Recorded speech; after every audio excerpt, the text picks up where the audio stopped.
You're listening to the League Bound Podcast. Sheldon's coming again. Oh, mercy. Your source for weekly coverage on the future stars of the NBA. Gives it to Jenkins for the championship. I'm your co-host, Jake Schrantz. And I'm your co-host, Branden Blue. With production for the podcast coming from Broderick Wilken.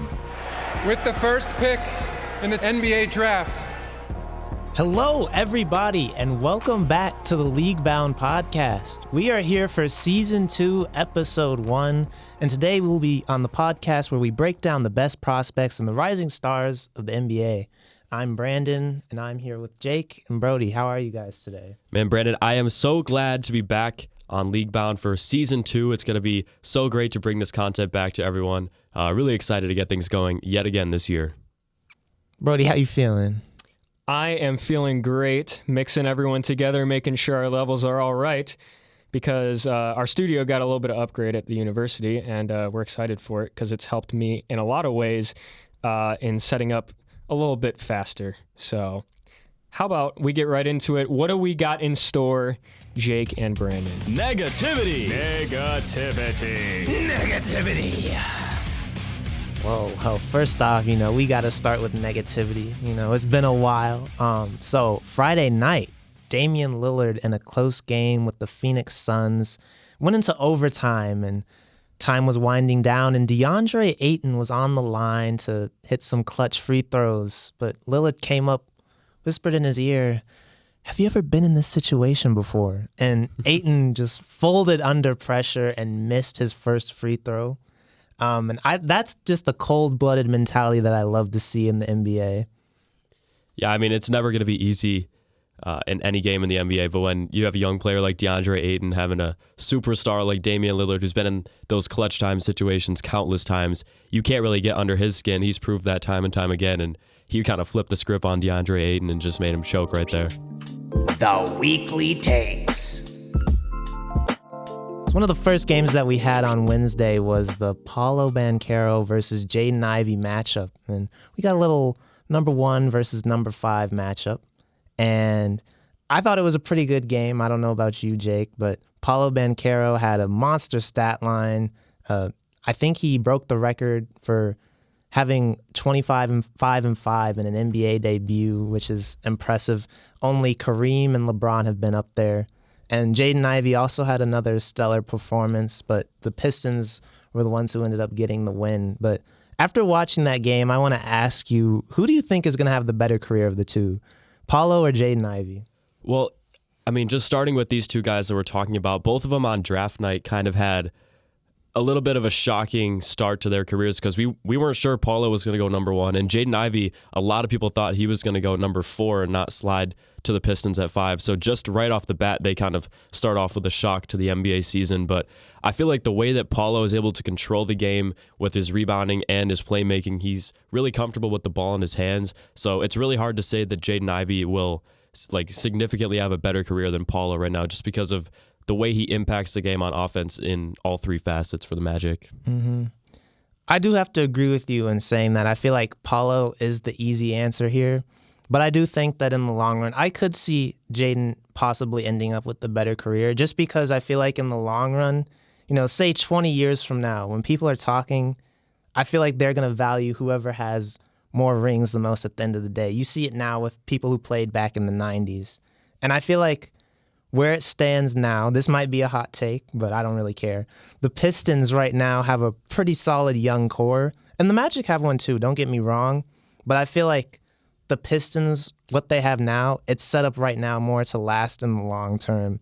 And I think if Jaden Ivey makes that superstar leap like he's projected to, and even if Paolo does have a good MVP winning career, if Jaden Ivey gets more rings and he makes a couple all NBA teams and does finish at least second in the NBA MVP, I think he might have the better career.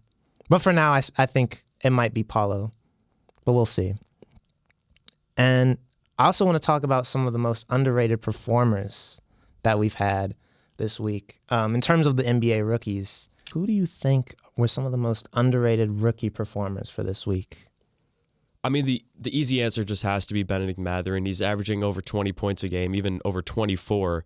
And the Pacers are kind of a team that they have some question marks in terms of how good is this team really going to be. You have Tyrese Halliburton. He's obviously very good at that point guard position. They don't have Malcolm Brogdon anymore, though, as he's now in Boston. So they're kind of figuring out who's going to be these long-term players in the Pacers uniforms. We think it'll be Halliburton, and now apparently it might be Benedict Mathurin, who's been arguably the most impressive rookie in opening week. Yeah, I'm definitely going to push that Benedict Mathurin agenda all throughout the year. Those first 3 games, he's really impressed me, and even if he's not averaging 20 points a game, I think the way that he plays the game is just really entertaining, and I think that he's going to be – I think the Pacers, they really do have a good young core going forward with Halliburton, like you said, and the addition of Mathurin, and they have Chris Duarte, as we mentioned before. And so I'm really happy about the Pacers. But another player I want to talk about is Christian Braun. And y'all might be like, oh, it's just a KU player. But no, when he was playing against the Warriors, he had a really good defensive performance. And I think he kind of showed like he's not going to be somebody who's probably going to be a superstar all throughout his career. He's just going to be a guy who comes off the bench, guards maybe the best player, hits a couple threes, and provides energy. And I think he already fit into his role well in that game Friday. And even after the game, it wasn't just like something that I noticed. Like the Nuggets organization after the game, they gave him the game ball and they gave him like the team chain that they give to their most important player after each game. And so it was nice to see him in his second game already getting that appreciation. Yeah, and I mean, I don't know about you, Brandon, but thinking Christian Braun already getting these big minutes in the NBA over his former teammate in Ochai Agbaji, who moved from a team in Cleveland who probably a lot of people thought he would get some potential starting minutes at that 3 spot, and now he goes to a situation in Utah where he may have been projected even more minutes than he would have gotten in Cleveland because of that Utah Jazz kind of tanking situation. But I don't think, has he played even any minutes in the NBA yet for Utah? I don't think so. And one thing I want to say about that is I don't think Ochai's at fault there. I think that, because I think Utah, what they're trying to do right now is I think they're just trying to get up some of the trade value of some of their other guys so that way they can trade for more picks and start to really tank for Victor. But I was thinking about that the other day and I was just like, man, I know if Ochai were getting minutes, he would be doing the same thing that Christian's doing, because I have no doubt in my mind that he's NBA ready as well. For sure. But that just goes to show like how the NBA is really just about your situation and like where you are really affects how you'll do. Next up, we're going to talk about the 2023, most likely the number 1 pick, Victor Wembanyama. Everybody's been talking about him all across social media, and he's without a doubt one of the most interesting prospects that we've seen in a while. 7'4", can shoot and handle the ball, plays like KD mixed with Rudy Gobert. And so I want to ask you, Jake, who do you think, or who would you like to see get Victor? Well, this early in the season, it's kind of tough to gauge who are some of these teams that will be up at the top of the lottery because, I mean, early on you see teams like your 76ers who are 0-3, and it's not like we really expect Philadelphia to be in that running for Victor anyways, but you would think a team like the San Antonio Spurs, maybe the Charlotte Hornets if they start to fall off after losing Miles Bridges, maybe a team like the Utah Jazz, like we talked about, trying to actively ship off good players at the trade deadline potentially. So all of those teams, there's really no team in the NBA that couldn't use Victor because of just his overall talent and kind of ceiling. But I think those teams are really the teams who are kind of going into the season already looking at, hey, we need to move some of these top players on our team to go get this guy. Yeah. I think another thing I want to talk about too is like, you might be the worst team, but there's a chance that you still won't even end up getting Victor. So it could be like somebody who ends up in the play-in or just borderline play-in team. And if it's somebody like the Pacers or somebody who already kind of has a young core in the making, like the Pistons or Magic, if they get either Victor or Scoot Henderson, I think both of those guys will be great. If they get one of those, I think that's really going to be scary, not only for their potential, but just for the league in general. And it's kind of rare to see some of these high-key outlets really focus on players before they even get into like their college eligible season. Like you see it in the past with LeBron James when he was in high school, saw it a little bit with Zion, maybe on SportsCenter Top 10 with some of those highlights, but even Zion didn't really get that much attention until he started showing out at Duke. It's pretty rare to see Victor, who had already been getting posted on like House of Highlights and Bleacher Report when he was like 16 years old over in France, just destroying people. I remember one of the first times I heard of Victor, it was that one-on-one video of him playing against Rudy Gobert, and I think that's when everybody kind of realized, oh, when this guy comes around, he's going to be an issue. And then I remember seeing stuff last year as well. Like, it was like when this guy's draft class comes up, we know he's going to be a problem. Mm-hmm. And you know what? I actually have a question for you guys regarding Victor Wembanyama, because he is insane. And I think this is probably pretty obvious, but is there, to you guys, a single team in the NBA that would pass on him if they got that first overall pick? Like, let's say they have like talent at that position. In my opinion, I don't think that's really a reality. Yeah. I mean, that's a good question. Like, you look at a team, Brandon, like the Thunder. I mean, you just drafted Chet Holmgren number 2, but are you really going to pass up on potentially teaming up a Chet Holmgren with a Victor Wembanyama just because they're so similar? I don't know if you can do that. I feel like with Victor, too, he's a player, like, he can do so many things, so I feel like he can play a lot more positions, and he can fit into so many different roles. So I feel like just the versatility that he has, it makes him so much harder to pass up on.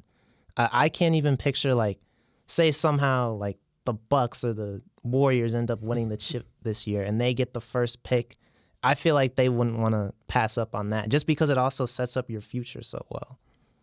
I almost wonder, like, this would just not happen, you would imagine, just because any team would want to have Victor. But the team that wins that number 1 pick in this lottery, I wonder, like, would a team like the Thunder really just say, have the rest of our first-round picks that we've traded for all these years? Would that even be enough for a team to move out? Because I feel like Victor has so much pull in terms of like how much money will come into your organization just by drafting him. Mm-hmm. So, I mean, a trade at number 1 would be crazy with this Victor Wembanyama class. But, I mean, the amount of picks and players that teams would be willing to give up. I mean, star players, like, I guarantee you the Wizards would trade Bradley Beal straight up for the number 1 pick. And like that is an elite player getting traded for someone we've never even seen play in the NBA yet. Victor Wembanyama is literally the Charlie and the Chocolate Factory golden ticket. Like, I'm not even joking. It's just insane. And I think through the season, you guys are probably going to continuously talk about, or at least I know, Jake, you're even on the fence saying he might be the best prospect.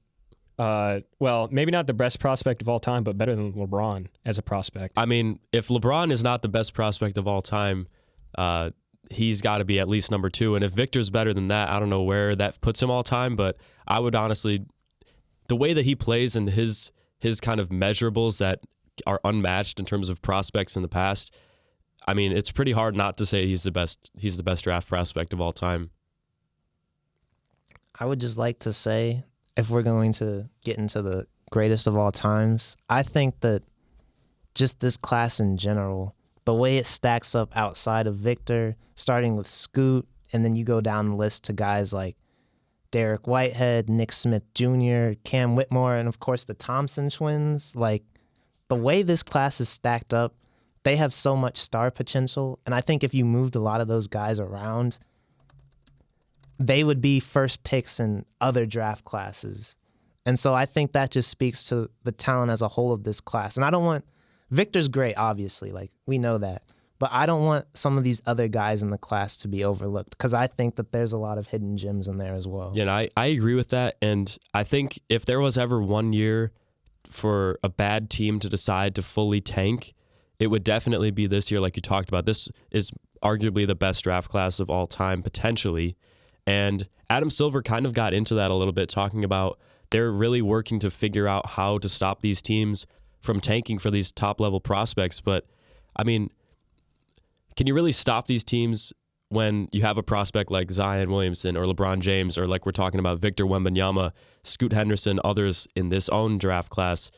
There's really no way you can incentivize teams not to lose because, I mean, you can't force teams to get a certain amount of wins. That's just not how it works. Yeah. And a lot of these teams that are tanking, they just don't have the talent to win basketball games as it is. Like, namely the Spurs. Like, they have a few young guys, but outside of that, it's just like they're just not a good basketball team. So of course they're gonna try to get Victor, and they're not even doing it like intentionally. That's just how it is. Yeah, and I don't know what options the NBA are looking at. Like, some drastic ones would maybe be if they determine that this team, like whatever team is tanking on purpose, could they potentially make some sort of move where they maybe like discard your draft pick that you've been tanking for all year? That would be such a drastic change to the league. If the league offices are able to just determine whether or not your team tried hard enough in the season, that would completely shift the NBA draft process as a whole. I feel like it'd start getting messy, and you'd have to start looking into doing investigations, and those can take a long time. So even say like somebody does tank for that year, they might conclude the investigation like a year or two later, and then they'll get their pick taken away after they've already tanked for whoever they wanted. So it's just like, what are they going to do? And when it comes to Victor, is there really, like, wouldn't that be worth it, you would almost think? Yeah. Then again, though, if you do tank, the massive thing about the NBA that I always find so interesting is the fact that it is a lottery draft. You could be the worst team by far. No other team is coming close to as bad as you are in a season, and you're picking 5 overall. Yeah. That's the most likely outcome. You look at the odds, it's around 50% if you're the number 1 pick to drop to pick number 5. But like Brandon said, I agree with you really that this draft class is, especially within the top 10, it is completely worth tanking for any of these players because, like you said, most of these guys would be top 5 picks in really any other draft class. So even if you fall to maybe 6, 7, or 8, you're still getting a really good player. And a lot of times those mid-lottery teams have those young talent that are just waiting to develop. And if you could add somebody like one of the Thompson twins or Derek Lively or Nick Smith, I think your team takes a huge jump in the next few years. We'll be moving on to a new segment this year called Welcome to the League, where we'll talk about some of the NBA rooks or new NBA players who are starting to make a name for themselves or had a solid performance. And first up, we want to talk about Keegan Murray, who didn't play the first game but made his debut Saturday against the Clippers and had 19 points, 5 rebounds, and 2 assists. Yeah, we just talked about Benedict Mathurin not too long ago in his kind of impressive first week into the league, but I'm excited for this segment every week just because we got to talk about these guys in full length all of last season, and now we get to kind of cover how they're doing in the league and what they're doing so far in their career. But Keegan Murray with 19 points, 5 rebounds, 7 of 10 shooting as well. That's something we saw him do pretty much all of his college career at Iowa. Just such an efficient scorer. I believe he was 3 for 6 from downtown. Really good shooter as a power forward, so I think the Kings got a good one. I'm rooting for this guy up in Sacramento because we've heard in the media people talk about how there's a curse in Sacramento with all their draft picks. It just seems like they steady off after 1 year. But Keegan, I've listened to some of his interviews, and it seems like he reminds me a little bit of Tim Duncan because it seems like he's a guy who just shows up, plays basketball, and then leaves. And that's like, those are the type of players who I just love to see. Yeah, and on the court, sometimes Keegan Murray, not like maybe like star power wise, but just his function and movement on the court almost reminds me of Kawhi Leonard, the way he's just so robotic on the court and just the way he just moves to spots, takes open shots, and just does everything right. He does such positive things on the court whenever he's out there. It's just like Kawhi, man. It's crazy. Can he stay healthy unlike Kawhi, though? That's the question. Well, that is the question, and Sacramento's going to need him because that front court with Keegan and Sabonis could be dirty, but you're going to need him on the court. And now, moving into our segment where we talk about a little bit more of the college basketball prospects that we're excited to see in college. We're not really going to talk about Victor and Scoot and the Thompson twins, but we want to talk about some of the college players who we think are going to have major seasons for their schools or even take some leaps up into that higher echelon of the draft class this year. I'm going to start off by saying I am really excited to see Nick Smith and Derek Whitehead. Nick Smith is a prospect for Arkansas, and they are a very talented young team this year. They had a lot of incoming 5 stars this year, and Nick is probably my favorite of the bunch just because he reminds me of like a mixture of Cade Cunningham and Luka. Wow. Yeah, I was thinking about this. I know in the past I've been a guy who's like, nah, we can't do these comparisons, but like that's just what came into my mind when I was watching him. You know, he really thrives out in transition, and the way he just makes plays for others, quickly, and he's a good catch and shoot player. Not to mention he's also like 6'7", so that paired with, you know, his basketball IQ, I think is what really makes him special. Yeah, I remember watching in the summer and some of these off-season either scrimmages or just matchups with other teams. He really looks almost too big for the point guard position at times. Like, I know you say he's kind of these top orchestrators for the Razorbacks this coming season, but Nick Smith is going to be so hard to deal with for other teams in the SEC because not every team is going to have somebody that can guard on the perimeter that's that tall and long defensively, especially because he's so fast with the ball. I mean, he could easily dominate just driving right to the hole. Yeah. And I also like, another thing I like about his game is a lot of these taller prospects, even when they're guards, it seems like, you know, they just don't really have the shooting game down that well. But it seems like he's somebody who, I don't want to say the shooting game, but just playing without the ball in your hands. And it seems like he's a player who can really shoot like and move without the ball when he doesn't, you know, have the ball in his hands. Like he can come off screens, or if he's just sitting in the corner. And I think because they're going to have Anthony Black, who's another good point guard that can facilitate. And I think having him alongside a Black will be really good for his game. And then the next player that I want to talk about for Duke is Derek Whitehead. I was watching some of his highlights, and he's probably the best athlete in this class. Fast, he can jump. Actually, no, I don't want to say that because Scoot exists. But but I do think he is one of the more electric scorers. I could see it being Scoot and Derek by the end of the season, fighting for that 2 and 3 position. And he's also going to be teaming up with Derek Lively and Kyle Filipowski, so he's going to have a lot of talent around him. And I think it'll be kind of a good measure to see how he's going to play when he's around other talented players in the NBA. Yeah, Duke is going to be fun to watch. They've got a lot of guys that I'm also interested in as well. Derek Lively being one of them. Another just really talented and skilled 7-footer. He can play with the ball in his hands. He's good defensively. Duke under a new coach as well. No more Coach K there. So how are they going to do in their first year with still featuring these kind of young prospects leading the way? Really excited about that. Yeah. Also, I want to talk about a player who's just, he's going to be a highlight reel every night, and that's Cam Whitmore from Villanova. That man is, I don't know what his height is, but I want to say he's like 6'9", and he's practically built like LeBron almost. And the way that he just moves with the ball in his hands, like he can take it off the bounce and then just, it's almost like Zion-esque, I want to say. Like, I think every game he's going to have a nasty poster. We're going to check Instagram, and then somebody's just going to have balls in their face. Like, that's just what it is. That's just what it is. Oh, my gosh. But he's another player I'm excited. And I also think he's just probably a good defensive prospect as well, because I think that's probably, he might be one of the better two-way prospects in this draft, and those are really high value. Would you compare him to maybe a more athletic Paul Millsap? Honestly, I think I could see that a little bit. Yeah. The way Because Paul Millsap's, he's kind of like that strong power forward. Yeah, and he has that quick bounce too. So he's like Paul Millsap if he had a little bit more of a quick first step, I'd say, yeah.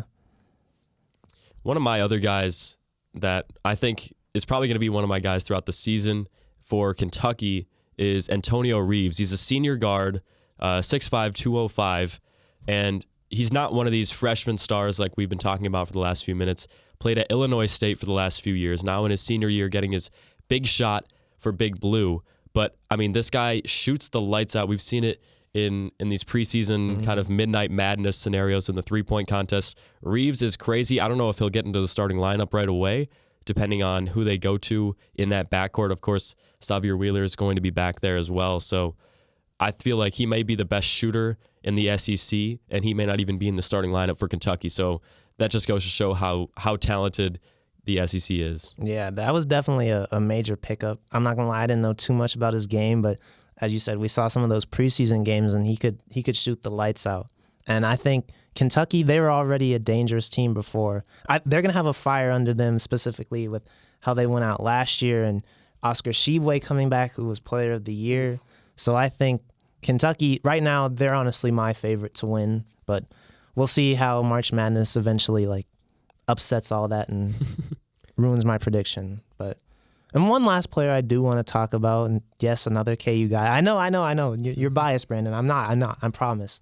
But I just want to talk about this guy because I know we talked about Antonio Reeves, but I think that this guy might be one of the purest shooters in the first round of the draft this year. I was watching some Grady Dick film, and I just really like the way that he plays the game. And I think that his size and the way that he just shoots over defenders is something that is really going to make him valuable. I don't think he's going to be a superstar in the NBA, but I think this year he can be really pivotal to the Jayhawks' success. And I think a lot of how we're going to do this year is really going to rely on the way he performs, because I think we need a little bit, even after our championship run, I think we still need a little bit more of identity right now, because I feel like right now we just don't have those same guys that kind of set the tone with us. And I think his performance and his leadership that he'll bring will be really useful.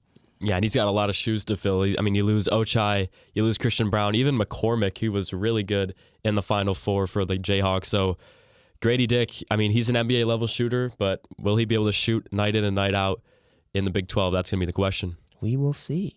I'd actually like to shout out Brandon a bit here. It's been probably 10 months since you made your G League video. Yes. Talking about the fact that the G League is going to start pulling good prospects and talent from college basketball.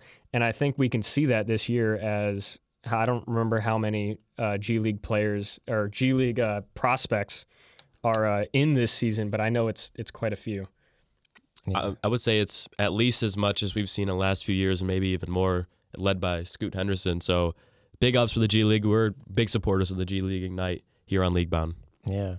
I just like to say, even in the, not just in the G League, but even in the Overtime Elite League, now they're starting to pour in more recruits, because just this summer, I feel like they signed Trey Parker. I know is a big name, but they've signed a lot more prospects, not just in this year's recruiting class, but in the years going forward.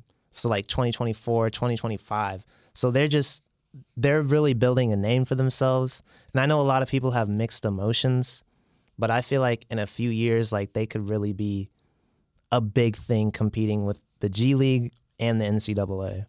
Do you think the Ignite could ever get to a level where they're just absolutely demolishing the other G League teams?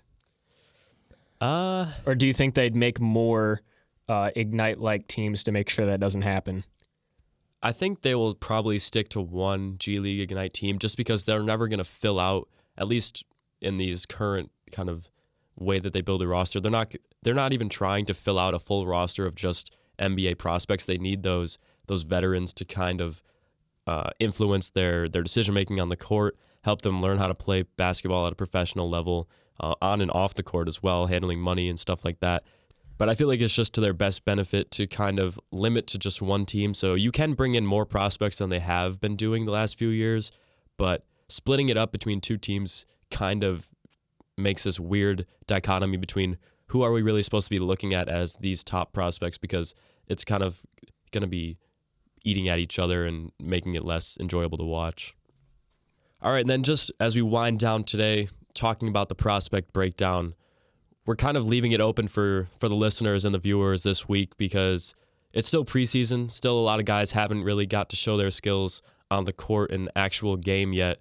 But, I mean, we could do Victor Wembanyama, Scoot Henderson, maybe the Thompson twins, Nick Smith from Arkansas, like Brandon was talking about earlier. It's going to be up to you guys. So comment down below or respond in the poll on Spotify if you're listening there, and we'll get that done for you.